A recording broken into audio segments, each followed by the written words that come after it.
Selamat sore para Just Talkers. Akhirnya gue bikin video lagi.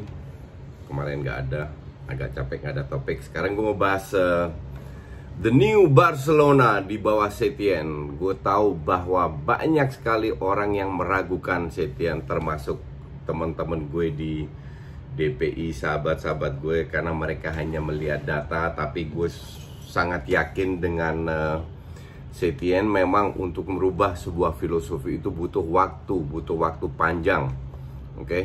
Dan gue juga bisa salah loh, tapi dengan keyakinan gue harap gue benar, of course. Dan perlahan sangat kelihatan, walaupun tidak selalu kelihatan dalam hasil, terutama sebelum COVID ini, sebelum break pandemi ini. Tapi nampaknya Setien sudah bisa memanfaatkan kualitas semua pemain dan memberi peran yang berbeda untuk Messi. Messi sudah 32 tahun kalau nggak salah ya, 32 tahun. Dia masih bisa beberapa tahun bermain di Barcelona dengan peran yang baru, oke? Kalau kita lihat gaya Messi bermain, dimana kita mengenal seorang Messi adalah banyak dribbling, banyak action, menarik banyak lawan sehingga terjadi ruang kosong untuk teman-temannya, baru dia melakukan passing. Atau kalau di zamannya Enrique, Messi dari kanan masuk ke dalam, crossing ke Alba, crossing balik ke depan, atau lini kedua shoot. Banyak sekali terjadi, bahkan di bawah Valverde pun juga begitu. Sehingga serangan dari kanan nyaris nggak ada, terutama di bawah Enrique itu kelihatan banget. Terus serangan sangat kebaca karena selalu dengan pattern yang sama, Jordi Alba. Nah, sekarang yang gue maksud apa dengan The New Barcelona? Jelas dalam 3 bulan break ini Setien ini memanfaatkan segalanya untuk melihat kira-kira komposisi apa yang cocok dengan semua pemain yang dia miliki, karakter pemain. Barca tidak punya playmaker, dan kemarin Arthur diberi beberapa kesempatan, gaya permainnya juga sudah berubah. Nampaknya ada kompromi antara Arthur dan Setien, sehingga Arthur nggak mau di barter, dia bilang I wanna stay, dan dia masih muda. Jadi kalau dia bisa merubah gaya bermainnya yang cocok dengan apa yang diinginkan oleh Setien, itu bisa lebih bermanfaat. Bahkan Frenkie de Jong pun perannya juga berubah daripada di Ajax dan di timnas Belanda. Kemarin dia benar-benar dapat peran untuk menjaga Kubo di sayap kiri, dan dia melakukan peran itu luar biasa. Kubo nyaris nggak kelihatan, dan kalau gue jadi Barca udah bener itu pemain dijual tipikal terlalu banyak dribbling lah, sok ngandelin action. Walaupun dia bisa sukses ya, tapi gue rasa tidak menjadi top. Bagus, bisa bermain survive di La Liga bisa, tapi nggak akan jadi pemain top. Feeling gue sih, tapi kita nggak tahu, kita lihat aja. Nah, itu dilakukan dengan baik dan sangat banyak dribbling, oke? Jadi yang gue maksud New Barcelona ini apa? Gue akan kasih kalian 3 slide. Slide pertama itu gue posting tentang ball possession, oke?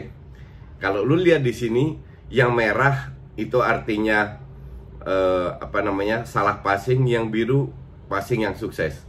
Nah, dari 724 passing, 641 sukses. Oke. Itu sukses passingnya itu sekitar 88%. Memang rata-rata di belakang, terus ke tengah dan ke depan. Ke depan tidak terlalu banyak yang lebih baik sukses, tapi juga banyak yang gagal karena memang di belakang lawan ada 2 tembok yang diterapkan oleh Mallorca, jadi tidak begitu gampang. Oke, 1. Kalau lu lihat spread perpindahan antara ball possession itu di satu lapangan praktis full. Nggak hanya di satu sisi, tapi praktis full di satu lapangan, terutama di luar kotak penalti. Jadi tidak banyak crossing yang terjadi dari arah kotak penalti. Mungkin corner kick ya, tapi lebih di area garis luar kotak penalti, di situ terjadi. Nah, terus ball possession sebenarnya gaya bermain tidak terlalu beda, banyak sekali passing, tapi peran pemain itu sangat berbeda. Sekarang gue lihat mungkin lebih rapat, lebih banyak combination 2-3 orang. Oke.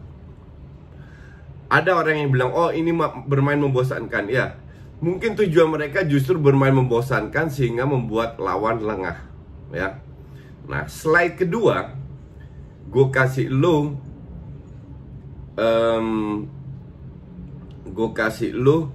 attacking dashboard, di mana serangan Barca terjadi.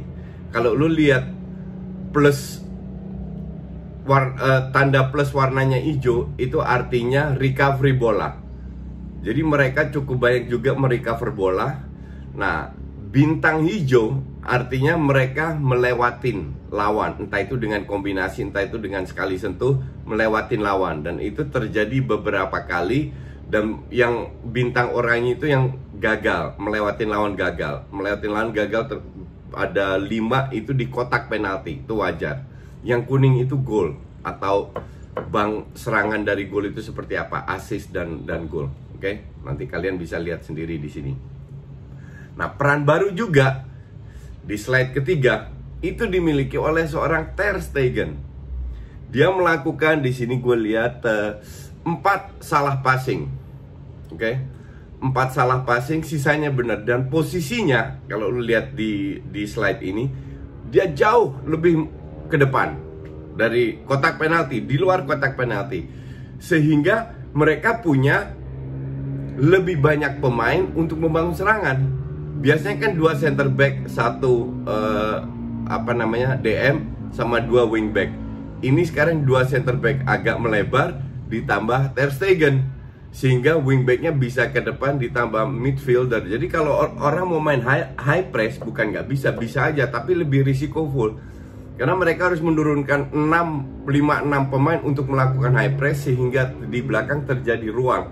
Dan itu juga berapa kali dimanfaatkan oleh Barcelona dengan bola-bola atas ya. Gue nyaris tidak lihat Messi dribbling, nyaris tidak lihat. Kalau ada pun nggak banyak seperti sebelum-sebelumnya. 1 plus poin. Kedua, 4 orang yang cetak gol. Tujuan memasukkan Vidal sebagai attacking midfield berhasil, dapat 1 gol. Braithwaite bekerja keras walaupun kualitasnya pas-pasan, tapi berhasil mencetak gol. Oke. Gue nggak tahu ya, dia dan golnya kalau gue bilang cukup bagus ya. Perlu teknik tinggi dengan kaki dalam, bukan kaki luar, tapi kaki dalam ke atas. Oke. Dan golnya Alba itu juga dari passing Messi yang ruangannya diberikan. Lawan mau tidak mau bermain lebih ke depan, sehingga terjadi space antar gawang lawan dan defender terakhir. Dan itu sekarang kemarin itu benar-benar dimanfaatkan. Berapa kali long ball, berapa kali through pass. Kenapa? Ya karena mereka berusaha untuk bermain sedikit ngepres lah. Lu mau main high press pun gimana, kalau mereka tidak terlalu tinggi, terjadi ruang kosong di tengah. Dan dengan De Jong, dengan Busquets, dengan Messi ada di tengah, dengan Vidal, mereka sangat bisa menguasai bola. Jadi kalau buat orang membosankan ya terserah. Ini juga masalah shots. Shots ini efektivitasnya tinggi. Total 9 shots atau 10 shots, di mana 6 on goal, 4 terjadi. Jadi mereka nggak asal shooting, tapi efektivitas tinggi. Kalau dulu mungkin shotnya lebih banyak, hanya ya nggak terlalu efektif. Nah, disinilah gue lihat peran Messi ini sudah menurun. Menurun dalam arti tidak terlalu tergantung oleh Messi. Ini fans Madrid pasti nggak suka apa yang gue omongkan. Perannya tidak terlalu dominan, dia tetap ada, tetap melakukan passing, kemarin di press terus-terusan, tapi pemain lain lebih berperan, bahkan juga dari sisi cetak gol. Maka dari itu gue bilang, beruntung adanya break 3 bulan ini, sehingga mereka atau Setien mampu membuat sebuah strategi yang cocok. Sekali lagi, orang kan bilang, oh lawannya Mallorca, tim papan bawah. Enggak, kalau lu kemarin nonton, Mallorca pun juga ngelawan. Mallorca ngelawan, Barca tidak melakukan selalu high press, bahkan menunggu, dan defense-nya terbukti cukup kuat. Dengan kemarin bagus Langley suspend kan, Umtiti belum full fit, Araujo yang main, dan dia bermain cukup solid, cukup bagus. Kalau gue bilang, kalau lihat dia main kayak gitu, ini layak diberi kesempatan lebih banyak lagi. Oke. Jadi defense-nya pun tidak selalu high press kayak Klopp, kayak Pep atau apa, enggak. Tapi kalau memang harus ke belakang, mereka bermain cukup solid. Sekali-sekali mengandalkan counter, nggak ada salahnya sama sekali. Jadi kalau ini bisa dipertahankan lawan tim siapapun, mau Madrid, mau apa, gue rasa gue lebih optimis bahkan juga di Champions League. Bermain seperti ini, tidak tergantung oleh Messi. Tapi namanya Messi, kalau lu punya, sebagai pelatih, lu punya pemain seperti Messi, pasti lu manfaatkan kekuatan dia. Apalagi di match-match besar, sekali-sekali dia dribbling nggak ada masalah. Cuma secara overall, ini kira-kira pattern yang baru New Barcelona di bawah Setien, yang bermain berdasarkan filosofinya Barcelona, fokus kepada passing dan ball possession, bukan skill individu, and bekerja as a team. Thank you for watching.